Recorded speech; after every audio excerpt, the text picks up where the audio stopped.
Hi everyone and welcome. My name is James and I'm one of the hosts today of this year's Festival of Nature, one of the 10 hosts of the largest celebration of wildlife in the UK. I'm a wildlife filmmaker and also a recent graduate of zoology. And today I'm going to be interviewing a very special guest. She's currently studying a PhD in Norfolk on a very particular topic, and I won't say too much as she can tell you more about it. Please welcome Bushra Abu-Helil. Hi everyone, thank you for having me. Hi Bushra, how are you doing? Really well, thank you. Enjoying this fantastic weather. I know, it's one of those where it's like, I can't wait to do the live streams, but at the same time, I just wish my internet reached out to the garden so I could just do outside, to be honest. So when I was, we were talking earlier, it was interesting to hear about your particular topic of chickens, as you can see from the background. So, of course, chickens have been used by humans and, have lived around humans for centuries. What's the big fuss about chickens? Well, there are 3 chickens for every human on the planet. So these aren't just a global protein source or an internationally economically important animal. They're also very special to us. They've been domesticated alongside us for, as you said, centuries. And as well as that, they're also very social and actually really quite smart animals. Oh, so in what sense are they considered smart by scientists? I mean, yourself as well. Well, chicks can actually perform basic arithmetic at 2 to 3 days after hatching. They're able to count and remember a number of objects as well as different individual faces. Oh, wow. I suppose bird brain sort of goes out the window when it comes to chickens to an extent. Precisely.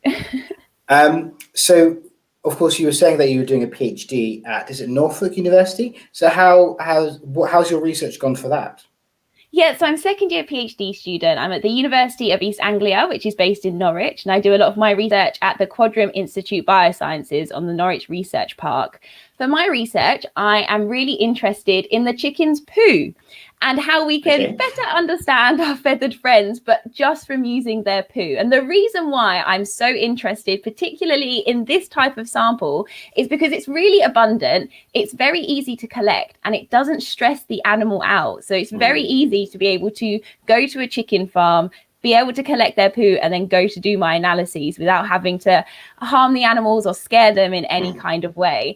And with the poo, we're only just starting to discover the exciting things that are within the human gut bacteria, so the human microbiome, all this good bacteria that is living within your gastrointestinal tract.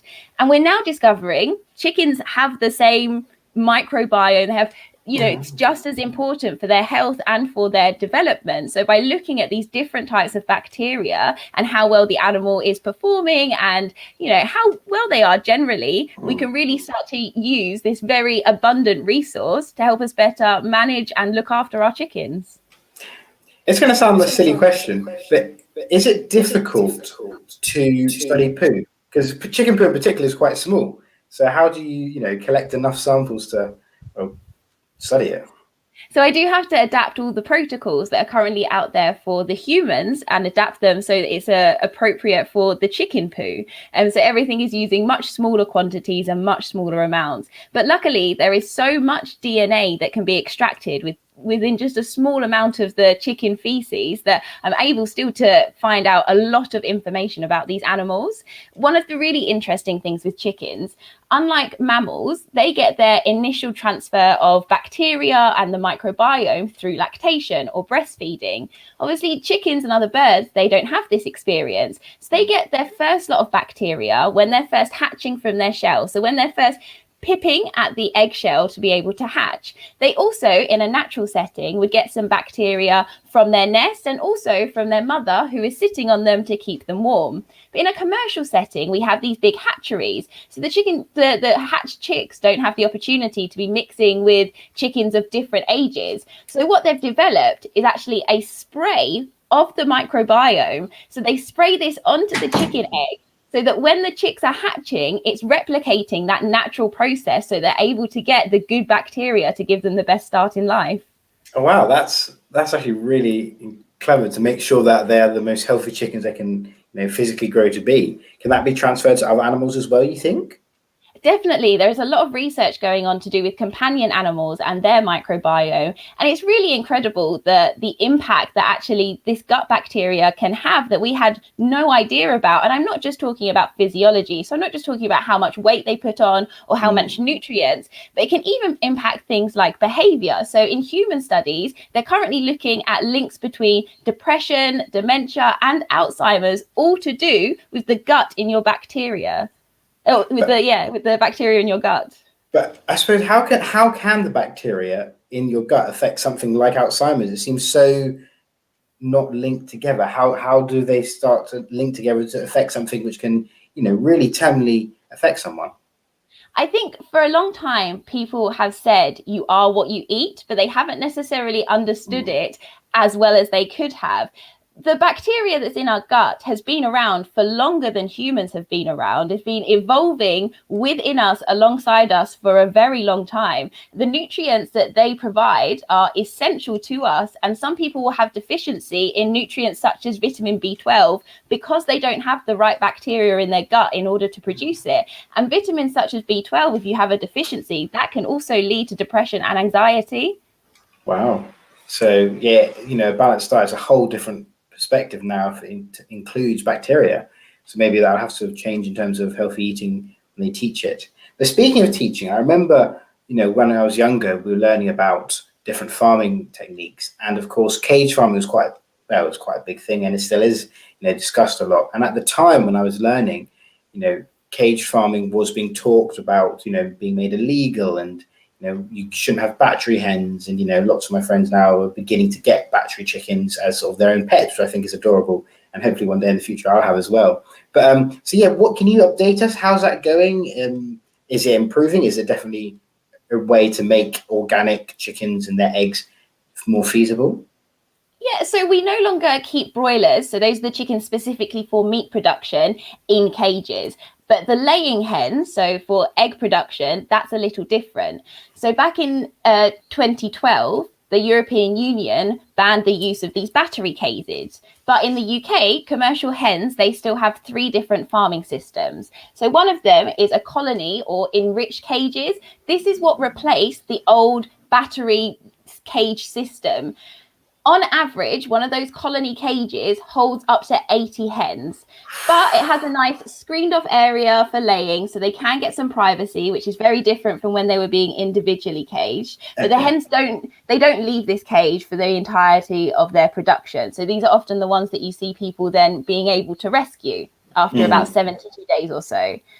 The other system that we have is barn hens. So these live in really large flocks that are all open plan, and it's in an environment, but they have no access to the outside. The environment they're in has enrichment. It also has a very soft soil, so usually something like earth, kind of to replicate some of those things that they would be getting from their outside experience. So we have the colony cages, we have the barn hens, and then the third one, which most people will know, is free-range hens. So free-range hens, they have access to the outside world. They have the chance to scratch for bugs, to feel the sun, to feel the rain on their backs, and to exercise freely. They're welcome to go inside and outside whenever they want.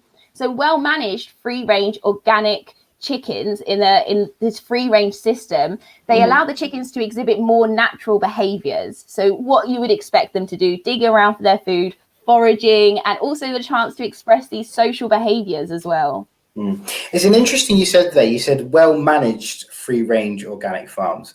What's the difference between a well-managed and, a poorly managed organic chicken farm? Well, I think you can still have free-range farms. One of the things that is not mentioned within these 3 different systems is actually their welfare as well, which can be measured slightly differently. You can have these colony cages with extremely high welfare, where the chickens are being fed the best of the best food. They have access to the best of the best veterinary treatments. Similarly, you might have a free range farms where maybe the chickens are not as passionately looked after. And then in which case, maybe they don't have the same kind of access to the best diets, the best probiotics, all these different things that can really enhance their lives. What's interesting with the barn setting, so the big open space setting, setting, they've made some really interesting innovations here. So with chickens, if you think about birds and you think about the light spectrum that they can see, in a barn setting, if you turn the lights to be blue and green LED lights, you'll find that the chickens are much happier, they eat a lot more. And that's because that's within their light spectrum. So it's much easier for them to be seeing. But obviously, as humans, we expect everyone and every species to see exactly as we see. But that's not the case. So yeah, these barn hens can also have a really, really high welfare where things have really been specially designed to give them the best life possible. That's really good to hear that it's not just the only good chickens are organic chickens. So I suppose that puts obviously we all try and eat sustainably, but the best way to, is not always just free range organic. There are other good ways to get eggs or chickens, which I suppose that was one of the big issues when it came about. Oh, we should only eat free range organic chickens, was of course the cost, because, this is not a common thing. House prices are rising, food is rising, but, what salaries aren't rising to that level. So do you think there's been, a push for bringing down organic costs, or is there not really that much of a difference between the two? I think that the UK as a whole is a nation of animal lovers, and I think that makes a really big difference because they cause the social pressure for better welfare, and that's what forces government legislation. So that's why the UK has some of the best welfare legislation in the whole of the world, and that's driven by the fact that the public cares. Like, we as individual people care about the animals, we care about the food that we are eating, and we want to ensure that things are done properly. And I think, that's one of a real positive thing about being in the UK and farming in the UK. That's brilliant. I mean, for a small collection of countries, it's amazing how much we care about not just farm animals, but animals around us.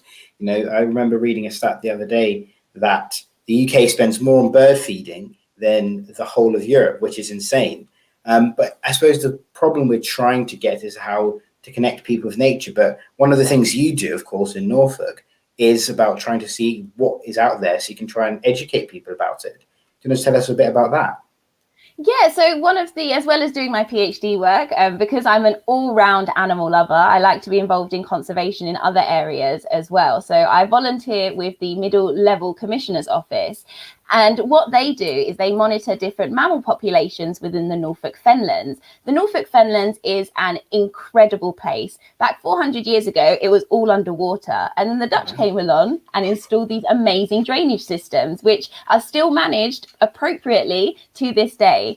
The amazing thing with these drainage systems, which are very, very big, they basically look like rivers that are running through the villages, is they are home to such a diversity of wildlife, which is so good. And again, because of the excellent legislations that we have in the UK based on animal welfare and conservation, it gives the opportunity for us to be able to work with the farmers, because a lot of the times the drains are running past their fields and through their lands. So working with them to ensure they understand the importance of biodiversity. And actually, it's a really nice thing for you to potentially have otters and water voles and eels very close by to you. See, I think eels, something like otters are quite well known in Britain. You see a lot of people taking pictures of them in Scotland in particular, but are moving further south now as well, which is great. But something like water voles and eels, people don't really know much about them. And water voles are less so, but eels aren't exactly the most charismatic creature. And, I'm a big fan of promoting animals that aren't cuddly and fluffy and you want to have as a pet, which you shouldn't have otters as pets, note to self. So how can you try and convince people that actually, we should protect the areas with eels just as much as the areas with otters? I think eels are really iconic, and people don't actually realise the history of eels within the UK, particularly Norfolk. I'm not sure if you've heard of the city of Ely, but that is called the city of Ely because of eels. It has been named after the animals. That's how important they are. And every year they actually have the Ely Eel Festival, where they just celebrate all things to do with eels. So I think it's really important for people to understand, actually, this is an iconic British species. One of the reasons I really like working with eels, it's one of the few animals I get to actually handle during a survey. With the water voles, you're looking for vegetation, evidence of their habitat, looking for fecal samples, because I spend a lot of time looking at animal food. So we're looking at evidence that they're in a location. And with water voles as well, they have a really iconic plop sound when they jump into the water. So that's how we can monitor their populations, looking for those kind of signs and indicators. With the eels, we actually get to catch them because we need to measure them and find out about their populations. They can only breed once they've reached certain stages of their life cycle, and we can judge what part of the life cycle they're in by measuring them. So it's really important for us to have a good idea so that we can actually monitor these population trends. Another important thing about eels that people don't realize is the migration as part of their life cycle is essential to them. People think about animals in captivity and conservation. They often think about the African elephant and the fact that it needs to migrate as part of its natural behaviors. This is true of the eel as well. It needs to migrate around 100 miles. It's a long bit of river that is having to travel down, and there are often barriers in the way. You know, people have put locks in over the years, and you can't really communicate to the eels. Actually, you need to go a different direction. Yeah, exactly. So I suppose something like eels, it's just about promoting them and how amazing they can be, I suppose. Or, you know, otters look cute, but actually, you know, something that migrates hundreds of miles every year, I presume, you know, is sensational. Come on, otters, back up, you know, but I suppose, do you think then people, obviously there's been a difference, you know, and at first it was just, we only love cute animals, which is why people didn't like British animals for a long time, because everything was cuter outside of the countries. But do you think that there's a perspective that is changing? Definitely. The UK is one of the most nature depleted countries in the world. And so I think people are really starting to recognize the importance of biodiversity and enriching our current wildlife. And that's what I think the Rewilding Britain scheme is really, really exciting. And protecting our current habitats and really trying to boost them back up to what they were. I think it's really exciting, the reintroduction of some of the species they're looking at. So obviously the beavers and the bison, these are all ecological architects, which is fantastic. But it's just as important for us to be supporting the animals, the insects, the birds that we already have here as well. And people definitely are beginning to recognize the importance and the excitement. One of the really good things about lockdown was a lot of people took the opportunity to go out for walks and to get that connection to nature and to start experiencing it. David Attenborough said, if you just go somewhere in nature and sit for 10 minutes, you'll be surprised at what you can see. And it's very true. Sometimes I feel like I'm living in a nature documentary, and it's fantastic. Yeah, it's just something will always come up which you don't expect, and if you just wait a bit longer and a bit longer, which is fantastic. But of course, for someone who's doing a PhD, you do quite a lot in terms of educating in terms of nature with the surveys as well. But also you've got your own radio show, which is impressive. Oh, you still there, Bushra?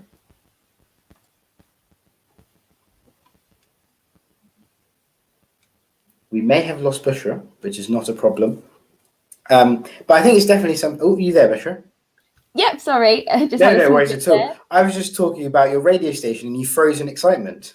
Yeah, just too excited for it. The joys of living in the countryside. Yeah, so I have a weekly live radio show. It's a Fenlands community radio station, but you can access it online and it is listened to all around the world. So I go live every Sunday from 3 till 5 p.m. and I discuss wildlife and environmental news stories from across the week. I also like to really highlight some of the conservation success and promote the community science engagement as well that's going on in the area. As I mentioned, I obviously do a lot of volunteering with monitoring these mammal populations. So it's really nice for me to actually be able to share that with the wider community.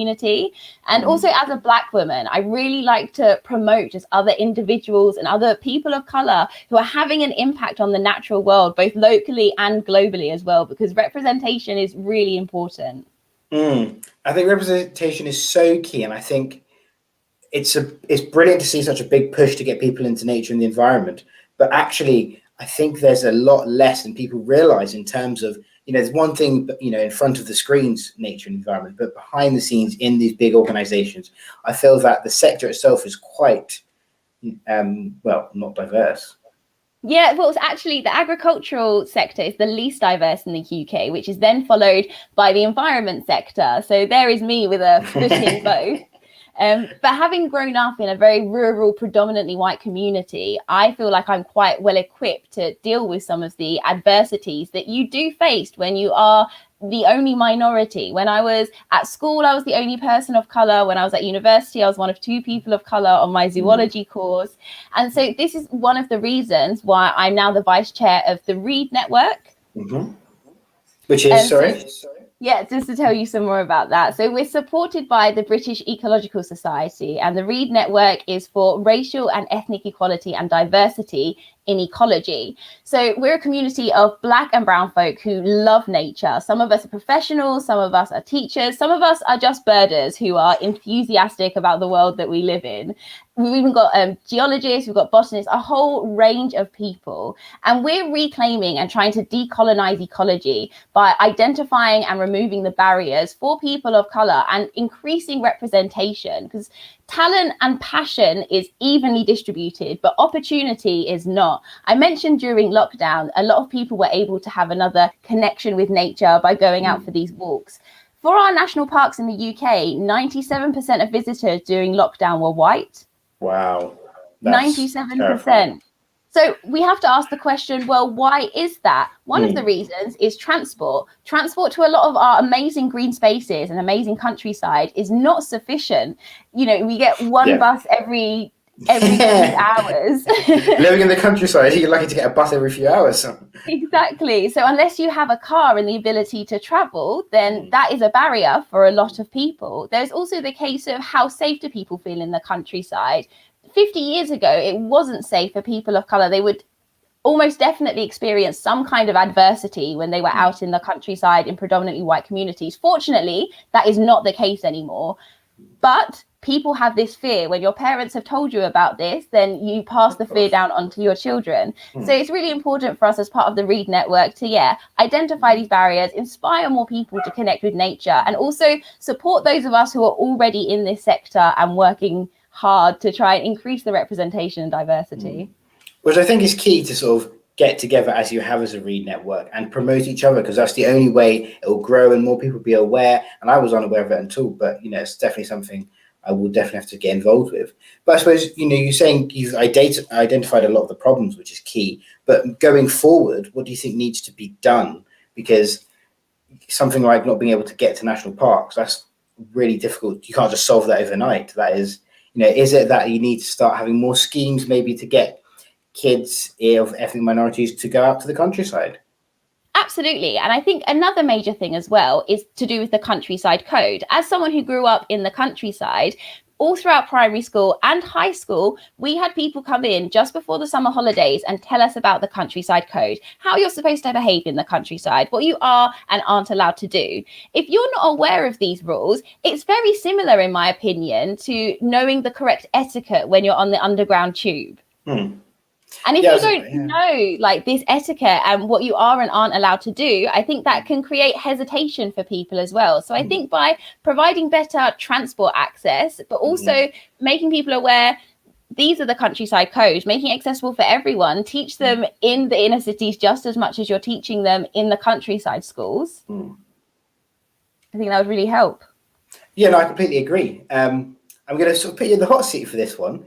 So if let's say you're, chair of, I'm a chair of Arriva, why should I add a few more bus links to get to, some national parks in Norfolk to get to the very far? How can you sell that to? Are you selling it to the government? Are you selling it to their organisations? Are you selling it to private companies like Arriva or trainline companies?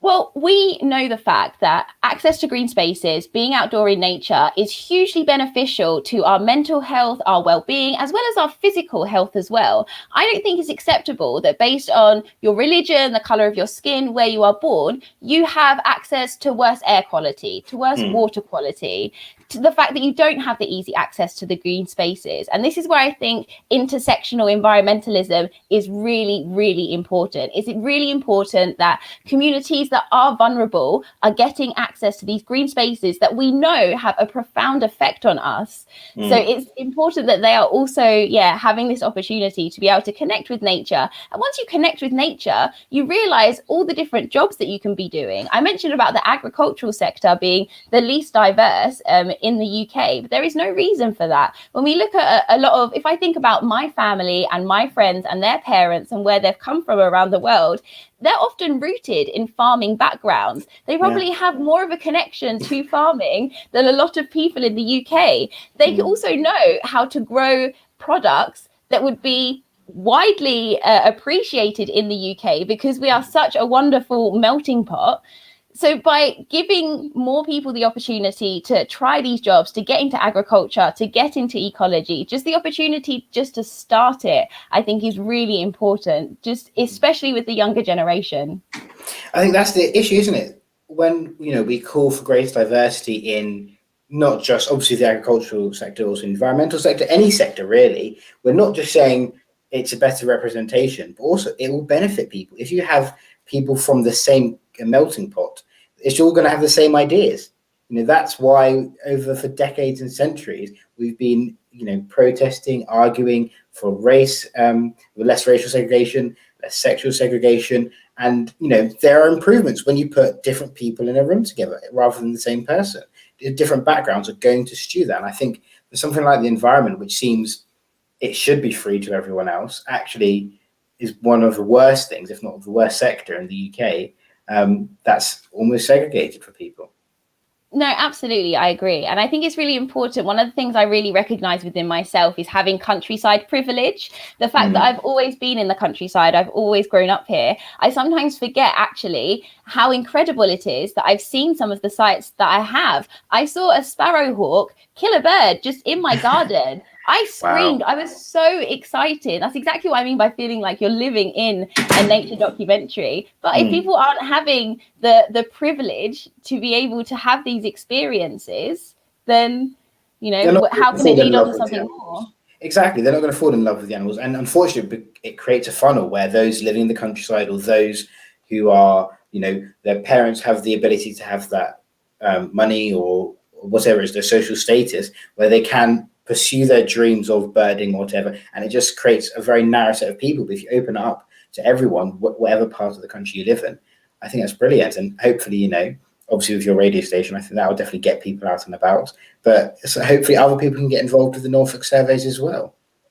Absolutely, yeah. The March Level Commissioner's Office, they're always looking for more volunteers, and it's always really nice just to have a walk around Norfolk, spot some amazing animals, even if you are just spotting their poo. It's just nice to know they're there.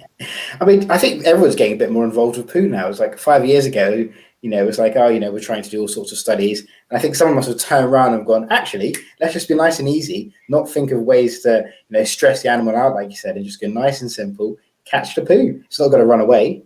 So, yeah, no, I think it's brilliant. And it'd be interesting to see, later studies on comparing, how we raise chickens, how we raise cows, how we raise all sorts of farm animals, and even actually, comparing animals alongside urban and rural areas.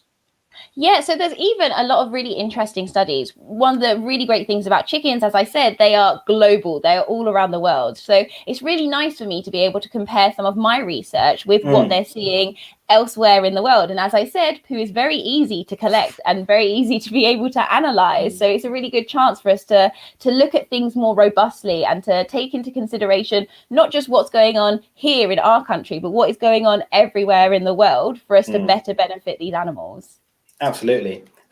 One final question I had actually was about, you mentioned earlier, of course, you're working with farmers to ensure that the rivers are still clean and wildlife can live in and around them. How have you found the response is from farmers? Because, of course, there is that stereotype where farmers want their land for 100% farming. Maybe they've, with the environmental stewardship schemes and so on and so forth, they've cut off a bit, but, minds are changing. Have you seen that a lot in your time working? Oh, absolutely. I think farmers, now that they can actually see the benefits of what some of these biodiversity schemes have for them and for their farm. So, for example, the hedgerows, that has been a fantastic scheme, like improving those hedgerows in between the farmer's field. You get so many more pollinators, so many more insects. You have a natural pesticide just by planting and enriching these hedgerows. So it's great for the farmers as well as the wildlife. There's recently been launched in Devon a 12-year farm study where they're planting trees on the pastures to see if that benefits the animals that are grazing there, which is a traditional way of farming. That's how they used to do it in the UK before just having monocultures. They had so many farmers apply to be a part of this trial scheme that they ended up changing the application process. So I think farmers are really, really keen because now they can see the benefits from the past, at the efforts of the past 10, 20 years. It's really helping them to get involved. I mean, that's fantastic to see that, so many people are getting on board. I think that was the issue But no, it's brilliant. And I think we can really move forward with farming in general, but also just getting people connected and included with the nature around them.